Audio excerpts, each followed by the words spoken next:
Aunty Busola Oke Eleyele aláṣejù níyín ilé 1 million naira 1 million naira house rent iṣẹ́ wo lẹ́ ń ṣe owó yẹn pọ̀ mẹ́n kí lẹ́ ń sọ pẹ̀lú bí country ṣe rí yìí ìgbà tí talk to be tí actress Biola Adébáyọ̀ gan tán béèrè lọ́wọ́ yín pé èló lẹ́ ń san fún house rent ẹ sọ pé 1 million naira àti sọ́gọ́ ó fì yín lẹ́nu. Mo wo fídíò yẹn lórí YouTube mo wo hotel tí wọ́n ti wá bá yín 55k per night ẹ wá ní pé ẹ̀rí san 55k per night kí ló ṣe hotel 10k 30k gan ó ti pọ̀ jù nígbà tẹ́ mọ̀ pé kò sólùrànlọ́wọ́ kò sí anybody ẹ wá lẹ́ jẹ gbèsè láti 2020 àìmọye àwọn public figure tó jẹ́ wípé public transport òun náà ń lò bọ̀ ẹ̀yin tún ń gbé uber yẹn tó bá ti gbé yín débẹ̀ ó tún máa dúró mọ́jú àìmọye àwọn celeb tó ń gbọ́kadà káàkiri kí ló ṣe yín tẹ̀lé gbọ́kadà ọ̀kí ẹni yẹn kó drop ọ̀kẹ́ wá mọ́tò tẹ́ pé mọ́tò yẹn kò ní chájì yín púpọ̀ ó máa gbé yín débẹ̀ ó dẹ̀ máa padà tó bá rẹ̀ ti dijọ́ kejì ẹ fáìn ìdíwé ara yín irọ́ ni 1 million house rent ìgbà tí talk to be gan tán béèrè lọ́wọ́ yín gan àwọn gan ó ṣọ́ọ̀kì wọn ẹ̀ ń gbélé 1 million house rent and you are not working and there is nothing ẹ dẹ̀ mọ̀ pé owó iṣẹ́ yín gan tẹ́ ń ṣe gan ò ká ẹ já bára wa sọ tọrọ jàre ẹ wá lè bí ń pa yín tá lè bí ò pa ebi ń pa every fucking body. Sister Busola Eleyele mo wo fídíò yín kan níbi tẹ́ ti sọ wípé ebi ń pa yín something like that and then after actress Biola Bayo interviewed you yesterday so I'm like níbi tí wọ́n ti ń sọ̀rọ̀ yẹn wọ́n ní ebi ń pa yín kind of wípé owó ilé yín is 1 million. And then, hotel and so 55k per day. Sister Busola Eleyele, I'm so sorry to tell you this. Sherry, that video that you did is a kind of disrespect to all gospel musicians. And also a kind of disrespect to artists all over the world. Because big girl niyin now, we understand the big girl no man no time to man jẹ́ pé nǹkan kan bóyá ó ń ronú or kind of, but at least àwọn tó sọjí niyin now ó yẹ kẹ́ ní bí at least àwọn big boy kan tó jẹ́ pé tẹ́ bá tẹ́ lọ bá gan tẹ́ bá lọ bá nílé àbí bóyá anywhere tẹ́ bá lọ bá wọn tó jẹ́ pé at least tẹ́ bá kúrò ńbẹ̀ at least nǹkan kan ó máa yọ tó jẹ́ pé tó máa ní kẹ́ jẹun tẹ́ oríṣiríṣi àná ọ̀dà obìnrin niyin now tí obìnrin bá broke ó ní tó jẹ́ pé bí a fine young girl ṣì ní ẹ́ tó bá broke ó sì ní nǹkan tó lè tó mọ̀ pé tó fi lè fi rówó náà mẹ́pẹ́ kẹ́ máa bọ́ta kẹ́ máa ó yẹ kẹ́ ní side hustle náà bí business tẹ́ máa ṣe. You can't just depend on one business like I know you're an artist and you're a gospel musician, but if your album is not selling anymore, you should have at least have a plan B, like having a shop. You can be selling drinks. Maybe you can fill the shop up with water, drinks. People drink a lot in Nigeria because it's very hot in there. You can be selling drinks and you can even have a sales girl that will be selling for you. In the evening time, you just go there to check the shelves, the stocks, everything there. And even what the sales girl is doing. And sometimes you can even stay there, chill out there. Even your, friends, male, female friends, they can even come there to come and, play with you, something like that. And then that shop will be gonna be your own and then you'll be making little money from there. You coming out to be saying that you are hungry. I won't lie to you. You can see that some bloggers and some social media presenters, they came out today and started, lashing on you, saying all sorts of things. I'll tell you the fact. I wouldn't blame them because you caused it. I was even on one of a show, an elderly woman that she did for you. I won't lie to you. I was rolling on the floor because you deserve it. I won't lie to you. You deserve all what she said because you caused it. Because you coming out and saying that baby pami they will call you all sorts of names. They will say how lenye offer donation. I understand that, but if you want Nigerians to help you, maybe your gospel music is not selling anymore, there's another way you can do it. As you put on your TikTok video, you can come out and just come straight and tell people and say that my album is not selling like before. I need your help, Nigerians. Could you please help me? And also, I would like to start a new business. I would like to do a side hustle. I would like to get a shop for myself and be selling this. You must have thought about what you want to be selling. I'm just saying, for example, you can be selling drinks. Because if you're selling drinks in Nigeria, you will definitely sell because it's very, very hot and all there.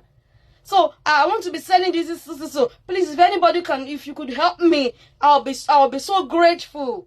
People will come into your inbox. You know, Nigerians, especially Yorubas, we are good. We have Ojoanu. They'll come into your inbox. Anybody that wants to give you 10K, 15K, 20K, 100K, you will start coming like that, and then you get yourself a shop.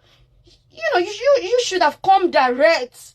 Don't come in and, you know, embarrassing yourself, saying that being by me. I'm like, woo, you're this fine, beautiful lady, saying being by me when there are big boys there. To go and see them and talk to them that the way you are feeling. At least they will drop something. I understand. I go on now, but at least that will save, this embarrassment as a big, fine, pretty girl like you are. I'm so sorry. I'm a promoter, a music promoter, and I don't like when people are talking about musicians or artists. I don't like I don't like interrupting or, putting my mouth in it. I don't do it because I'm a promoter.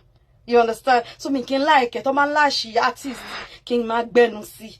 Because they promote artists. But on this one, you're wrong. Should have come out to be saying, and people will just be making jest of you, laughing at you and all that, which I'm not happy. I wouldn't like people, coming so hard on you. But you caused it.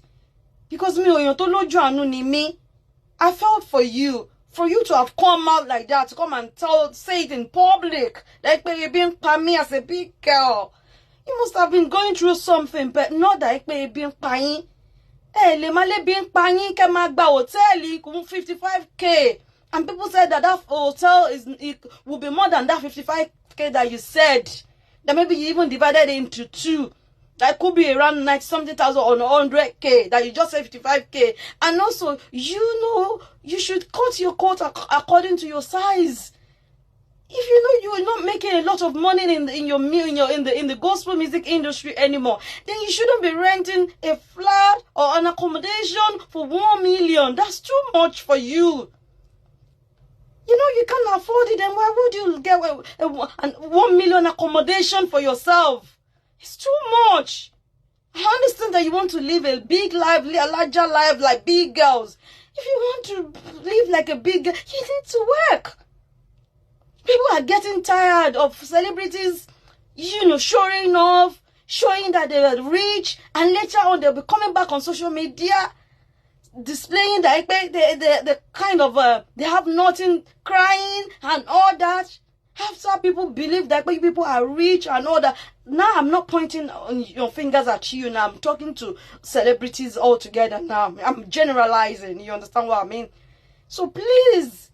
People are getting tired now that celebrities are always coming online and then saying that I want that war, but no mama flashy, lavish life but later on they will come on or come up on the social media begging for things. Sister, please, hello, back shop. Drinks, can you sales girls, Ever to go Busola Eleyele Busola Eleyele sórí ṣọ́ọ̀bù yín àbí wọ́n máa wá bẹ̀ wọ́n máa bá yín ra nǹkan fún nǹkan tẹ̀tẹ̀ wá sọ yìí. Bẹ́ẹ̀ má sọ pé bí ń pa yín mọ́ lágbára Ọlọ́run ebi ò ní pa wá lágbára Ọlọ́run. So ẹ jọ̀ọ́ nítorí Ọlọ́run ẹ̀yin obìnrin gbọ́dọ̀ máa ṣiṣẹ́. Ẹ jẹ́ ká máa ṣiṣẹ́. Ẹ má kàn jẹ́ ká fẹ́ máa live wípé a fẹ́ máa donation, a fẹ́ máa gbà lọ́wọ́ Táyé, a fẹ́ máa gbà lọ́wọ́ Kẹ́hìndé lórí mídíà. Àwọn tó ń fún wa lówó, tó ń fún yín lówó yẹn náà, wọ́n ń ṣiṣẹ́ ni, they're working hard. Please, ladies, try to work.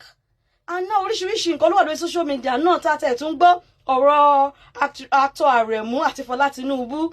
Torí mo gbọ́ tí Lizzy náà ti ń sọ̀rọ̀ pé Àrẹ̀mú kí ló wá lọ́dọ̀ Ṣọlá Tinubu ànọ́dà tó ní wọn agbọ́pọ́n ní Fọlá Tinubu náà pé wọ́n ló lóyún tó bá jẹ́ bẹ́ẹ̀ ni congratulations o nǹkan tó dáa ni nǹkan ayọ̀ ni bẹ́ẹ̀ Gistlover ní pé òun máa mú wá gan pé òun máa gbé fídíò oríṣiríṣi wá ànọ́dà pé wọ́n ń date ara wọn oríṣiríṣi nǹkan wọn kan tiẹ̀ tún sọ pé bóyá actor Àrẹ̀mú fún Fọlá Tinubu mọ́tò ó fi gba pùnà gbogbo ẹ̀ la ṣáà ń gbọ́ Gistlover ṣáà máa gbé gbogbo ẹ̀ wá gbogbo ẹ̀ la máa rí bẹ́ẹ̀ tó bá jẹ́ bẹ́ẹ̀ ni congratulations to Fọlá Tinubu o inú àwa dùn fún o so many things tó ń ṣẹlẹ̀ lórí social media èyí tí mo lè dá sí bẹ́ẹ̀ ni mo dá sí so sister Eleyele ẹ stop ṣe bẹ́ẹ̀ ẹ má máa sọ pé bí n payé mọ́ ẹ má dojú ti àwọn gospel musicians tó kù God bless you please and please àwọn obìnrin ẹ jẹ́ ká máa ṣiṣẹ́ àní sìn adẹ̀ ń gbọ́ pé àwọn obìnrin gan ni wọ́n ń jí tàwọn ọkùnrin ń sìn yìí ó máa jẹ́ káwọn ọkùnrin náà kó máa feel pain tó máa ń fún obìnrin oríṣiríṣi nǹkan láń tẹ̀ ń gbọ́ obìnrin kan jí tàwọn ọkùnrin lọ ní wọn làwọn ò fẹ́ wọn mọ́ àwọn ò fẹ́ rí wọn mọ́ àwọn kan máa lọ ló wà lórí TikTok tó pọ̀ rẹpẹtẹ tẹ́lẹ̀ ọkùnrin ló ń jí tòbìnrin bẹ́ẹ̀ nísìnyí ẹ̀yin obìnrin kudus ẹ̀yin náà ti ń jẹ́ káwọn ọkùnrin rí bó ṣe rí gbogbo obìnrin dẹ̀ wá yarí àwọn ò ṣe mọ́ àwọn ò fọkọ wọn mọ́ ọkọ gan ló ń bẹ̀bẹ̀ káàkiri ńsìn àwọn ọkùnrin ló ń bẹ̀bẹ̀ fún kiri tó ń bẹ̀bẹ̀ ìgbéyàwó wọn kiri kó má fi wọn lẹ̀ mọ́.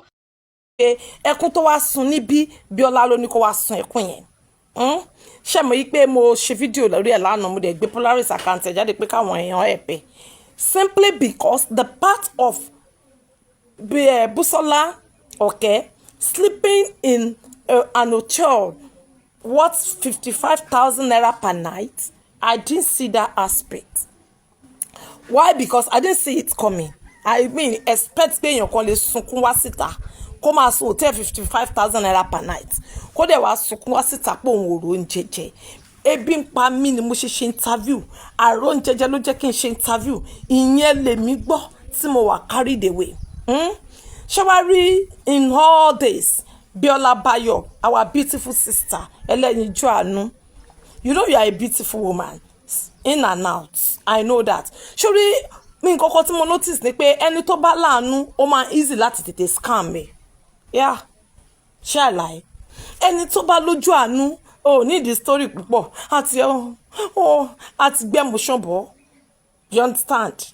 Ó possible kò yẹ pé nǹkan yìí máa ń ṣẹlẹ̀ wọ́n máa ń lo avenue wọ́n máa ń take leverage lórí wípé Bíọ́lá láàánú Ọlọ́run ló mọ iye ẹkún tó máa ń sun lórí podcast kìíní yẹn máa ń jẹ́ kí wọ́n tètè rí gbé mọ́ra, you understand? Tó bá ti sọ story there about wa carried away omi ti máa dà lójú ẹ̀. Yes, ẹni tó bá ti láàánú bẹ́ẹ̀ yẹn ó easy láti scam orí ẹni bẹ́ẹ̀ báyẹn tó bá yẹ pé gbáǹkó ni wàá sọ story ẹ̀mí àfẹ́ ẹ̀ bọ́ kó tó gbà ẹ̀gbọ́ gan ìwọ gan àti pò wàá ti họ gbogbo generation story àwọn fọ́fadà ẹ̀ tí ò tó yẹ pé kò tó ní rí tí ẹ̀rù ìyẹn kọ́ ẹ bá mi tag ẹ̀ nítorí pé mo fẹ́ kọ́ advice yìí.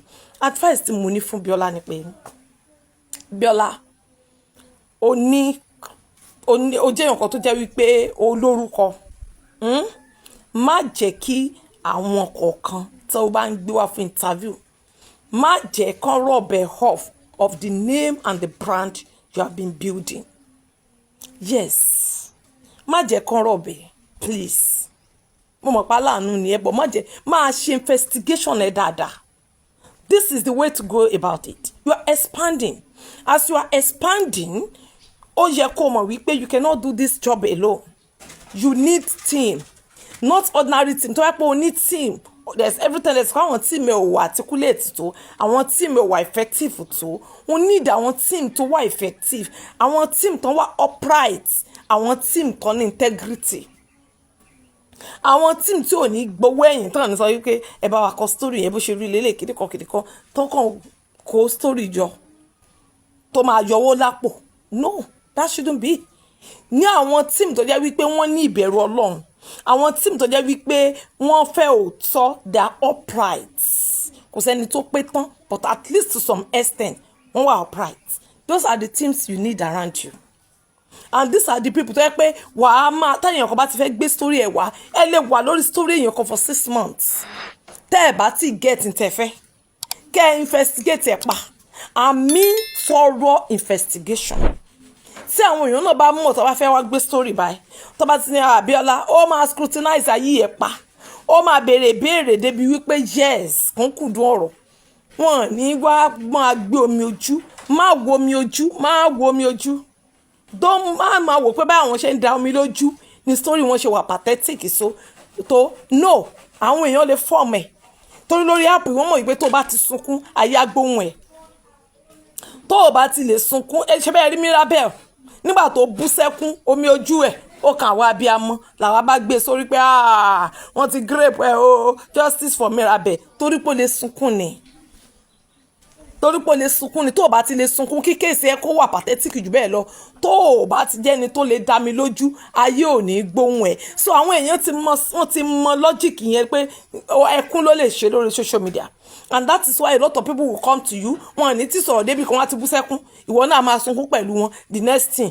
wàá ti believe pé wọ́n ti need the help Bíọ́lá má jẹ́ kán ba orúkọ ẹ jẹ́ má jẹ́ kí wọ́n kán jẹ́ akó èrè igi yí obì lára má jẹ́ kán ba orúkọ ẹ jẹ́ you have this credibility don't let them rob you of it má jẹ́ kán ba brand ẹ jẹ́ má scrutinize wọn dáadáa let me give you an instance in my church maybe other church one thing of fire tó o bá fẹ́ give testimony we all know that you need to go to team so o lè gbé testimony wèrè kan kó o kàn fọ́ọ̀mù rọ́ kan lórí pé nígbà tí mo wá pàdé ejò kan lójú ọ̀nà bí mo ṣe pariwo Jésù ejò yẹn kàn ṣe kí ni ó kàn fly away ni wọ́n á ti mọ̀ wípé ó ṣì èrè so àwọn ò ní gbọ́rù testimony ràdàràdà bẹ́yẹn so wọ́n kọ́kọ́ kó o tó gbọ́rù pípìtì lọ máa wíwìkúwì tó máa kó ìdọ̀tí àti ìtìjú bá ìránṣẹ́ Ọlọ́run sọ àgùntàn church àwọn tíìmù àkọ́kọ́ béèrè lọ́wọ́ ẹ̀ madam ẹ̀hìn ó yẹ sọ testimony yìí fún wa tó o bá ti sọ ibẹ̀ yẹn làwọn á ti mọ ibi tó o ti parọ́ wọ́n á ti mọ ibi tó o ti sòótọ́ kó má dàbí èèyàn kan tí mo gbọ́ lórí títọ̀ tó ní pé ṣe ló lọ give testimony ní church nígbà tó máa rojọ́ lọ ó ti waste time àwọn ẹni ẹlẹ́mọ̀ àwọn tó máa tún pẹ́ lórí testimony yẹn ìgbà tó máa rojọ́ títí ṣe náà discover wípé àlá ló ńlá ṣe àgbẹ̀ tó wáyé pé àwọn tíìmù ti kọ́kọ́ gbọ́ story ẹ̀ àwọn ti tètè mọ̀ pé òkè àlá ni kò rí lè ṣe pé báyà iṣẹ́ ìyanu kan tó ṣẹlẹ̀ you understand tó o bá ti gbọ́rọ̀ ẹnu wọn you as a brilliant young woman wàá ti mọ ẹni tó ń parọ́ wàá ti mọ ẹni tó kàn jẹ́ pé kàn fẹ́ wá lo platform ẹ láti gather unnecessary empathy nítorí owó because make it make sense to me tí Busola ṣe máa wá sọ fáwa pé ẹ̀hún òrówó ilé 1.5 million san fine àwọn tó for those people that are saying ilé 1.5 million pọ̀ ilé 1.5 million pọ̀ gbogbo alamọ̀ pé lé wọn bẹ́ẹ̀ ni gbogbo alamọ̀ pé lé wọn just that tíyẹn bá ti bá rẹ̀ ní situation kan you begin to cut your coat according to the material available material tó bá jẹ́ pé tẹ́lẹ̀tẹ́lẹ̀ 6 yards orí gbẹ̀mùgbẹ̀mù wàá yọ 6 pieces wàá yọ gbogbo flay wàá yọ gbogbo ẹ̀ tó bá ti mọ̀ pé kò sáyè 6 pieces 3 pieces 3 yards péré ló rà wàá manage wọn abẹ́ ẹran abú style wọ́n á ṣe kíni wọ́n á snatch ẹ̀ 3 yards ẹ̀ máa tó so tó bá ti bára ẹ ní situation kan wàá ṣe kíni wàá jókòó wàá re-strategize because me understand the way you ṣe máa bọ́ síta tó máa sọ fáwọn ayé pé you are sleeping in an hotel that's worth 55,000 naira per night lẹ́sùn ká sùn ká yájú báyìí ká jí sáyé and you expect people that are sleeping tó jẹ́ pẹ́lú omi face me and slap you tó ń gbé lásán pọtí ló máa lọ fi da ìtọ̀nù láàárọ̀ kò expect kan dáwó fún ẹ ìyẹn ò ní lè work ìyẹn kò ní lè work èèyàn máa gbogbo nǹkan calculation lóòrè irun làdàmọ́lẹ̀ ńláàdì yìí kọjú kọ́síkọ́síkọ́ ìsàlẹ̀ àbíbà ni wọ́n ṣe pé lágídí ó láàdì yìí tàì lówó ṣerun kọ́ but gbogbo nǹkan òun ló gba plan ok tí n bá ṣe ń gbà báyìí ṣe lè ṣé kò ní jẹ́ waste of money ṣé kò ní bọ́ sí wastage gbogbo nǹkan òun ló gba kéèyàn gbọ́pọ̀lọ́ kalẹ̀ especially nílùú tá a bára wa yìí tọwọ́ bàbá wa Tinubu Kẹ́mi Ológun nílùú tá a bára wa yìí a ní láti kórè oníkálukú pé kò sówó kankan bí kankan kò sówó bàṣà kankan ẹni tó fẹ́ ní pé kó dáwó fún ẹ ṣé ó náà sun hòtẹ́ẹ̀lì 10,000 per night rí láyé ẹ̀ níjọ́ tó ti ń ṣẹlẹ̀ ayé hòtẹ́ẹ̀lì 10,000 per night ṣó sùn bẹ̀rí ó ní èsì kò ní èsì ṣó sùn bẹ̀rí sẹ́ni yẹn ló máa dáwó fún wọn tó ń sun hòtẹ́ẹ̀lì 55,000 naira per night as in what now ìyẹn ò make sense ìyẹn kò make sense. ọ̀pọ̀ àṣírí máa ń tú ẹ̀yin èèyàn ẹ súnmọ́ bí o látàrí Busola Oke tó jáde sórí ẹ̀rọ ayélujára látàrí ìfọ̀rọ̀wánilẹ́nuwò tó ṣe tó sọ pé òun ò nílé òun ò ní mọ́tò ẹ̀yin èèyàn wa kódà tó lébi ló ń pa òun tó ń fi bọ́ sórí ẹ̀rọ ayélujára. ẹ̀yin èèyàn ọ̀rọ̀ ti bẹ́yìn yọ o ẹ wá gbọ́ àwọn àṣírí táwọn èèyàn tó tú nínú fọ́nrán yìí o látàrí ìfọ̀rọ̀wánilẹ́nuwò tí arábìnrin ṣe.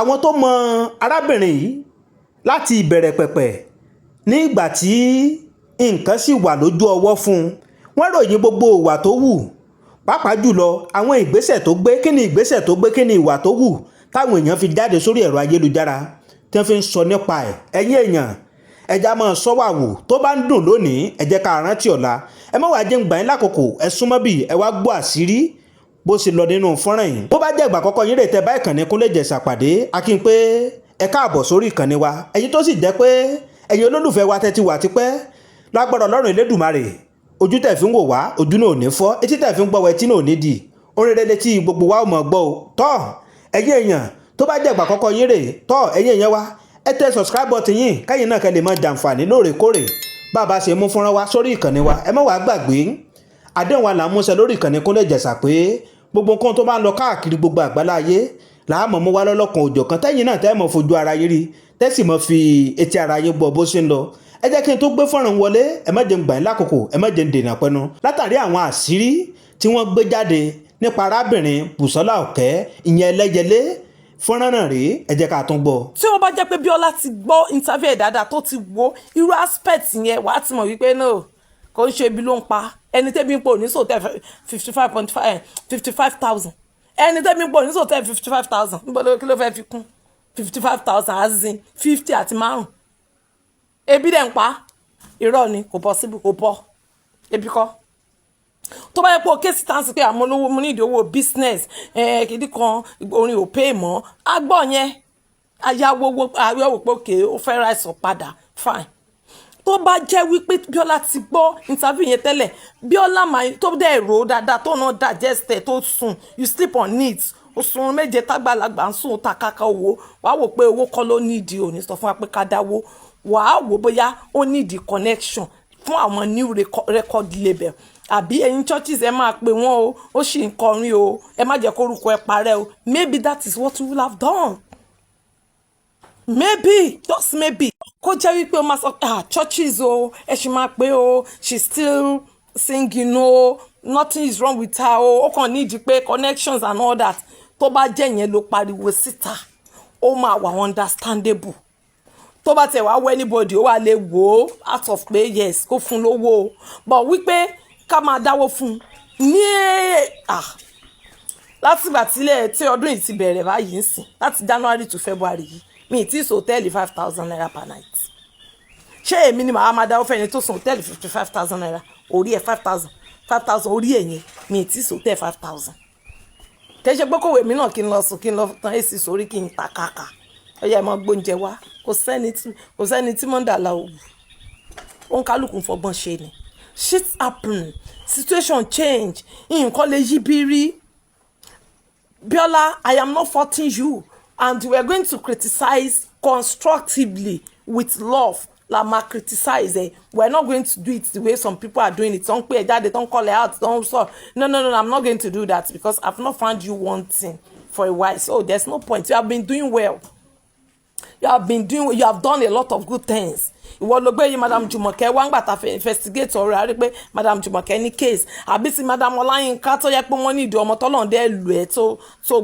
tọmọ jáde pẹ̀lú ọlá Ọlọ́run àtàánú títí ẹ̀ àtìlẹ́yìn tiẹ̀ náà àbí ti lẹ́dí ọmọ tí wọ́n tì mọ́lé tá a padà rí justice fún true Bíọ́lá ẹ̀ náà ní Bíọ́lá platform so tí mistake kan bá wá tá a bá notice àwọn lapses kan kò ń ṣe pé ká máa bẹ̀rẹ̀ sí ní máa sọ̀rọ̀ sí ṣàkàṣàkà ká máa call ẹ̀ out bí pé ó ti ṣẹ̀wá tẹ́lẹ̀ me I'm not going to do that I'm not like that torí ẹ̀ lẹ́ṣẹ̀ máa bá wa share ẹ̀ kó rí kó not get to know kò sẹ́ni tí ò lè ṣe mistake àwọn tó jẹ́ oníṣẹ́ ọwọ́ tó jẹ́ tailor wọ́n báṣọ jẹ́ tí wọ́n lọ rà mí lẹ́kọ̀ọ́ ṣùkọ́bla lè ṣe mistake kó rán bàtà pọ̀ níbi tí ó yẹ kó rán kó ṣe mistake kò sí ẹni tó perfect so gbogbo professions gbogbo career ló ní àwọn lapses téèyàn lè ṣe mistake ṣùgbọ́n tó bá rẹ́ni tètè pé ẹ padà wà á tètè ṣe kíni wà á tètè make adjustment àwa speakers yìí ọlọ́mọdé aṣọ̀rọ̀ sọ èèyàn lè sọ̀rọ̀ míì tó yẹ pé kò yẹ kó sọ tẹ́ mọ̀ pé ó dẹ̀ ní làákàyè tẹ́lẹ̀ kí ló dé tí wà ní làákàyè mọ̀ mistake ò lè máa ṣàlàyé wáyé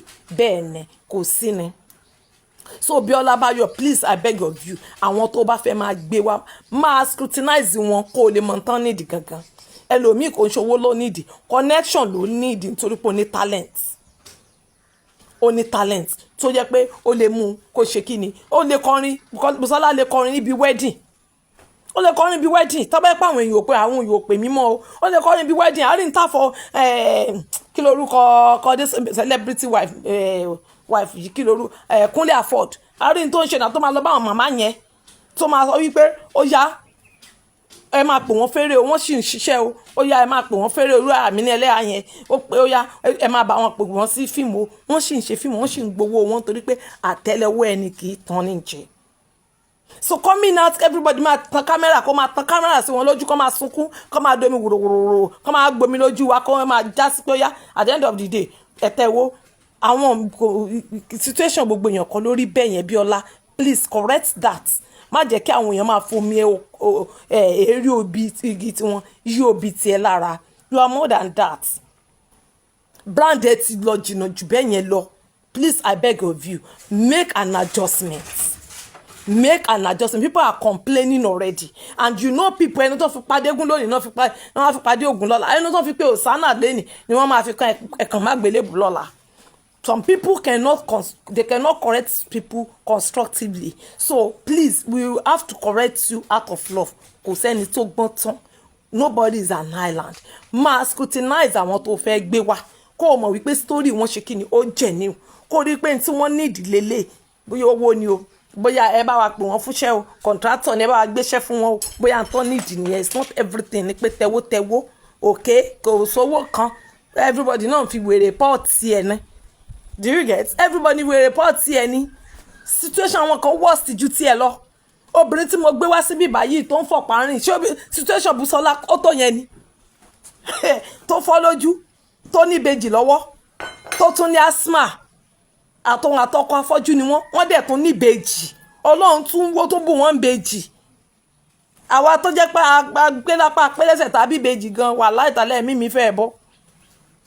Ká tó pẹ́ ni tí ò rí náà tí ò tún níṣẹ́ kankan woman yẹn kò torí ẹ̀ tọrọ owó ó máa lọ gba kẹ́míkà ó máa lọ ta ọṣẹ gbogbo ẹ̀lẹ́rí òun lè jẹ́ kí n gbé síbí kẹ́ẹ̀tì ẹ̀ bá mi tẹ́wọ́ fẹ́lẹ̀ ẹjọ́ torí ọlọ́ ẹ̀ tó bá mi tẹ́wọ́ gbogbo ẹ̀yin tẹ́wọ́ ẹ̀ ṣe ò torí wọ́n níbi tá a bá ti ń wolókùn láti tọ́jú ara ẹni ẹjọ́ ẹ bá mi tẹ́wọ́ ẹ̀yin fans mi ẹ̀yin tẹ̀sẹ̀ ẹjọ́ ẹ̀mí ẹ bá mi tẹ́wọ́ fún bèbí ẹjọ́ torí ọlọ́ 1,000 2,000 3,000 ó ń rówó àwọn tó ti ń fún ó dẹ̀ ń dúpẹ́ irú àwọn eléyìí kí ni kàn ṣe náà kí ni kàn ṣe bèbí lọ sí Ìkòròdú BRT ní gáràjì tó o bá ní bámbẹ̀ yábèjì àwọn eléyìí hustle pẹ̀lú condition wọn pẹ̀lú condition bọ́ tó dípẹ́ kò kì í ṣe celebrity kò lè bọ́ síta kẹ́ ẹ tẹ kámẹ́rà fún kó máa wá mi lójú kẹ́ ẹ dáwó fún.